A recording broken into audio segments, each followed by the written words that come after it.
era tão normal. Olá a todas e todos, bem-vindas, bem-vindos a essa série de podcasts, a primeira da Entretexto.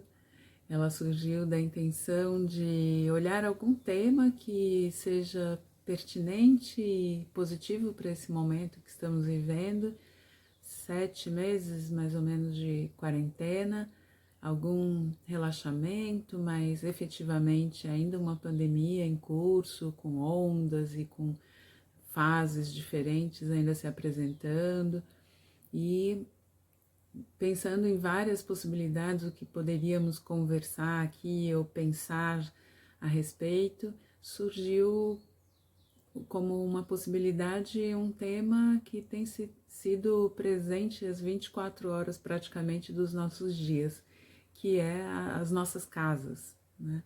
E as casas, que são esse lugar de abrigo, de proteção, nós temos mudado muito a concepção da casa, né? Às vezes identificando como um lugar de aprisionamento, onde obrigatoriamente estamos forçadas e forçados a estar, com muitas restrições, então, da nossa vida, e isso fica projetado na casa, às vezes aumentando esse mal-estar com uma situação que de fato não é natural, não é aquilo que nós vivemos normalmente, e temos uma necessidade bastante autêntica, né, de viver, né, uma necessidade que é de poder transitar assim entre o dentro e o fora, entre a intimidade e a socialidade, né, encontrar os amigos, fazer tarefas fora, as atividades fora e poder voltar. Isso é o mais natural no ser humano, né, claro. Mas diante dessa impossibilidade disso poder seguir tão naturalmente assim, e uma vez que temos que ainda ficar mais tempo dentro das nossas casas, como será que nós podemos nos relacionar com elas? Existem outras possibilidades que não apenas de identificá-la como esse lugar onde vivemos essa restrição, esses aprisionamentos, o nosso isolamento?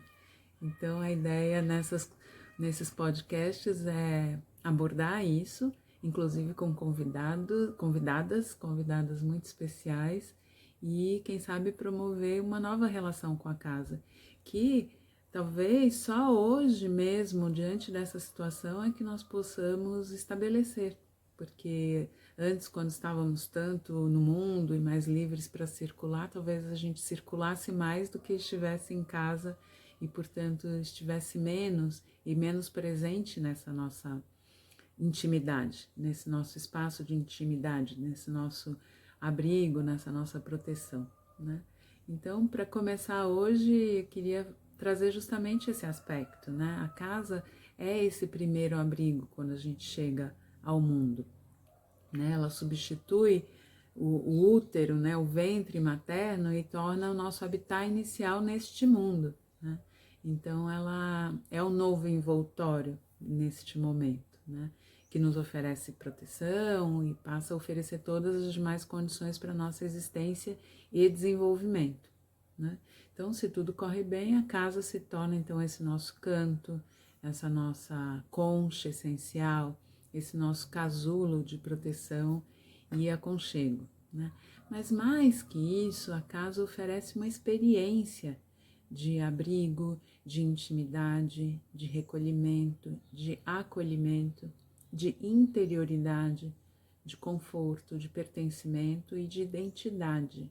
Olhem a riqueza disso. Acho que só daí a gente já pode olhar para esses nossos espaços de uma outra forma. Porque oferecer uma experiência é muito diferente de oferecer condições, né? Claro que com as paredes, as janelas, o telhado, isso nos oferece condições de abrigo, por exemplo. Mas poder oferecer uma experiência de abrigo é imprimir isso no nosso ser, né? Então, é possível notar essa diferença. Isso é muito importante, porque é bastante diferente, então, da experiência que um bichinho, um animal tem com seus abrigos, né? Onde ele só se relaciona mesmo com esse lugar de proteção, né? Como esse oferecimento dessa condição de proteção, né? para nós, seres humanos, a gente simboliza tudo. Então, a gente tem sempre uma experiência para além, que transcende, né, a concretude. E essa também é a proposta, né? O que está simbolizado na nossa casa e com que a gente pode se relacionar nesse momento, né? Não fosse termos este envoltório concreto, com paredes, janelas, portas e janelas, talvez a gente não tivesse essa experiência de interioridade, né? Talvez a gente não desenvolvesse essa observação, esse olhar para o nosso ser interno, ou para os nossos espaços internos, ou para as nossas experiências internas. Então a casa oferece isso, né? E na quarentena, a quarentena nos meteu mesmo definitivamente nessas casas, casulos, né? E agora a gente pode perfeitamente ou continuar olhando e hora a hora do nosso dia cismando com essa condição, né, da impossibilidade de sair, de estar fora, do estar dentro e fora, com essa situação de estarmos presos aqui em casa, ou a gente pode olhar, lançar um olhar diferente para esse nosso ambiente, começar a extrair dele coisas muito preciosas. Sugiro entrar nessa aventura, nessa exploração, porque de fato, para o ser humano, tudo se torna simbólico, né? Se os objetos, eles não são meros objetos, os objetos são experiências, né? Eles são carregados de simbolismo, de significados, né? Se eu tenho aqui, por exemplo, uma moringa, ela passa a ter um significado para mim, ela não é meramente um objeto, né? O barro, o material que ela é feito, tudo isso tem significados para as diferentes pessoas, né? Então vejam, quando a gente transita nessa percepção da casa como um lugar de intimidade e proteção e passa a vê-la como uma prisão, um cárcere quase, essa distorção ou essa transição, ela é muito danosa, né? Ela altera radicalmente uma experiência essencial humana, distorce o sentido daquilo que é tão próximo e tão íntimo a nós, né? Se entendermos bem, esse é exatamente o ponto que tem causado tanta depressão, tanto estresse, tantos traumas. É a forma como nós nos relacionamos com essa nova condição e o estar em casa, é a forma como nós estamos percebendo isso e tudo que nós estamos imputando a este processo, né? Então, essa identificação da casa como uma prisão não pode gerar bons resultados. Claro, se o tempo todo nós estamos pensando nela desta maneira, a sensação que a casa passa a exercer, as sensações que ela passa a provocar na gente são sensações negativas, né? Então é como se a gente passa a olhar essa concha essencial, esse nosso canto no mundo, esse abrigo primordial, como um lugar negativo. E isso violenta o sentido da nossa intimidade.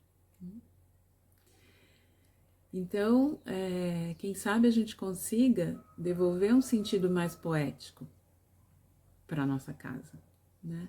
Um sentido recuperando, né, sentimentos, memórias e significados mais positivos. Todos nós temos provavelmente memórias sobre as casas, né? A casa da infância, a casa dos avós, a casa das férias, muito positivas.